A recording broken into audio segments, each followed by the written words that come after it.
It's a beautiful day. I just want to thank God for this beautiful day that we're out here, for bringing the sun, the light on something that needs to be shed, some light on here in this state and in this country, what's happening.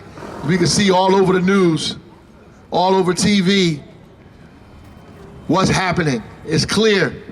It's very clear. There's an attack on immigrants in our country, particularly black and brown immigrants in our country, all over the city, all over the state, all over the city, everywhere we are.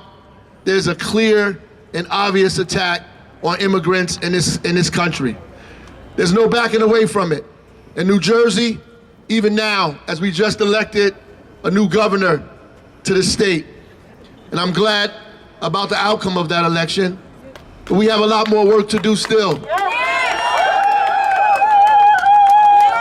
We have to make sure that the Immigrant Trust Act is passed in this state, that we continue to organize, that we continue to form coalitions, create alliances, make sure we show up for one another wherever we are, let people fight in the lanes that they're in, join with one another, support each other wherever we can, and make sure we push back against what's happening and protect our community, protect all of our community, whether they're documented or undocumented, no matter what language they speak or community they're from, or whether they've been here for 30 years or 30 minutes. It is important for us to protect the Constitution of this country and the Constitution of this state. And I don't care what people have to say about what it is they believe about immigration and immigrant rights and individuals. I have my opinion about it, and I support all people, just like every religious book tells us to support the strangers, to be kind to folks that come amongst us, to treat everybody with respect. At the end of the day, collectively, we have to support the Constitution of this state and the Constitution of the country.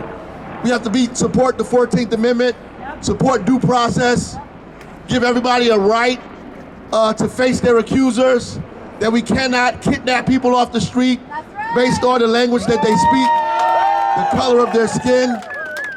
We can't target people.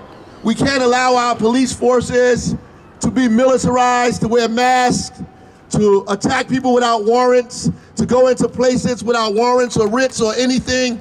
The founders of this country, even in the middle of slavery, understood that there had to be some kind of justice, some kind of democracy, some kind of opportunity to face their accusers. And when the Revolutionary War ended, the American Revolution of Values began. Because once they put on paper that all men were created equal, we began to say all people should be created equal. And we fought for the end of slavery. We fought for the end of Jim Crow. We fought for workers' rights. We fought for immigrants' rights. We fought for women's rights. We fought to make what they wrote on paper real to every person that visited, came, or stepped foot on the soil of the United States. Yes. That's what we fought for. Which makes all of us neighbors, which makes all of us allies, and we can't forget that. You have to fight for each other day in and day out, no matter what. Because if we allow one person to be attacked, we allow ourselves to be attacked. Yes. If you turn your back from one group of people being kidnapped, you're allowing your own family to be kidnapped. If you say it's okay for us to violate the constitutional rights of one group of people, who's to say they won't violate your rights the next day? And as I end, I would like to say, I live in Newark, a city of immigrants. It has always been a city of immigrants. A city of immigrants and people who made their way from the South fleeing Jim Crow and fleeing conditions of slavery. That city has always been a city where people showed up to make their living with very little in their hands, with just the power in their brains and the muscle in their arms, to make real the Constitution, to make real what democracy is.